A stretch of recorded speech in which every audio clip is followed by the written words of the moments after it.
সমাজে প্রচলিত কথা যে শিক্ষকতা মহান পেশা, তবে এই মহান পেশায় জড়িত কেউ কেউ ভুলেই যান তিনি শিক্ষক এবং শিক্ষকতা পেশায় আছেন। তখন তার আচরণ হয়ে ওঠে নিপীড়কের ভূমিকায়। তেমনই একজন ঢাকা বিশ্ববিদ্যালয়ের ফলিত রসায়ন ও কেমি কৌশল বিভাগের আওয়ামী লীগপন্থী সমর্থিত নীল দলের অধ্যাপক ড মোহাম্মদ মিজানুর রহমান। অভিযোগ রয়েছে, যেখানেই যেতেন নানা প্রলোভনে তিনি তার নারী সহকর্মী ও ছাত্রীদের সঙ্গে জড়াতেন যৌন হয়রানিতে। একটি নয়, এরকম একাধিক অভিযোগ রয়েছে তার বিরুদ্ধে। যৌন হয়রানি সহ নানা অভিযোগে গত ৫ আগস্টের পর থেকে তিনি ক্লাসে ফেরেননি, অথচ এখনও স্বপদে বহাল আছেন, পাচ্ছেন সব সুবিধা। জানা যায়, ড মিজান রাজনৈতিক প্রভাবের মাধ্যমে বারবার প্রশাসনিক সুবিধা পেয়েছেন। লেদার ইঞ্জিনিয়ারিং অ্যান্ড টেকনোলজি ইনস্টিটিউটের পরিচালকের দায়িত্বে থাকাকালে একাধিক নারী সহকর্মী ও ছাত্রীদের যৌন হয়রানির অভিযোগ ওঠে তার বিরুদ্ধে। এমনকি প্রলোভন দেখিয়ে নারী শিক্ষকদের সাথে সম্পর্ক গড়ার চেষ্টার ঘটনাও প্রকাশ্যে এসেছে। তার বিরুদ্ধে ওঠা অভিযোগের প্রমাণ হিসেবে মেসেঞ্জার চ্যাট, স্ক্রিনশট, পোস্টারিং সবই দ্য ডেইলি ক্যাম্পাসের এই প্রতিবেদকের হাতে এসেছে।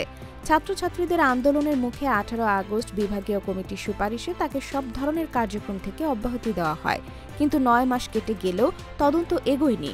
বরং বিশ্ববিদ্যালয় প্রশাসনের গড়িমসি এখন প্রশ্নের জন্ম দিয়েছে, কেন এই বিলম্ব?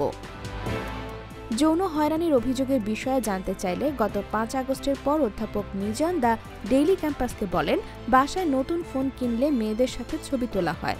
আমি তো একজন সায়েন্টিস্ট, বেশিরভাগ ক্ষেত্রে ফাইল ফোন থেকে আমার অফিসের কম্পিউটারে নেই। যখন মোবাইলের স্টোরেজ ফুল হয়ে যায় তখন সব ফাইল কম্পিউটারে নিয়ে আমার ওইখানে ড্রাইভে রেখে দেই। যেহেতু আমার বিরুদ্ধে অনেকদিন ধরে এরা ষড়যন্ত্র করে, এরা যে কখন আমার কম্পিউটার থেকে এগুলো নিয়ে গেছে আমি টেরও পাই নাই। তবে বিভাগের চেয়ারম্যান অধ্যাপক ড ANM Hamidul Kabir the Daily ক্যাম্পাসকে বলেন, 5 আগস্টের পর বিভাগের একাডেমিক কমিটির সভা থেকে তাকে সব ধরনের কার্যক্রম থেকে বিরত রাখার সিদ্ধান্ত হয়েছে। এখন তার বিরুদ্ধে উত্থাপিত সুপারিশগুলো বিশ্ববিদ্যালয়ের সংশ্লিষ্ট সেলে পাঠানো হয়েছে। বর্তমানে তিনি বিভাগের কোনো কার্যক্রমের সঙ্গে সম্পৃক্ত নন। এদিকে শিক্ষার্থীরা বলছে, ড মিজান যেন আর শিক্ষাঙ্গনে ফিরতে না পারেন। তারা চাইছেন কঠোর ব্যবস্থা। একজন শিক্ষকের দায়িত্ব জাতি গঠনে, কিন্তু যখন শিক্ষকের আসনে বসে কেউ অপরাধ করে তখন তার জন্য নেই কোনো ছাড় বলেও জানান তারা।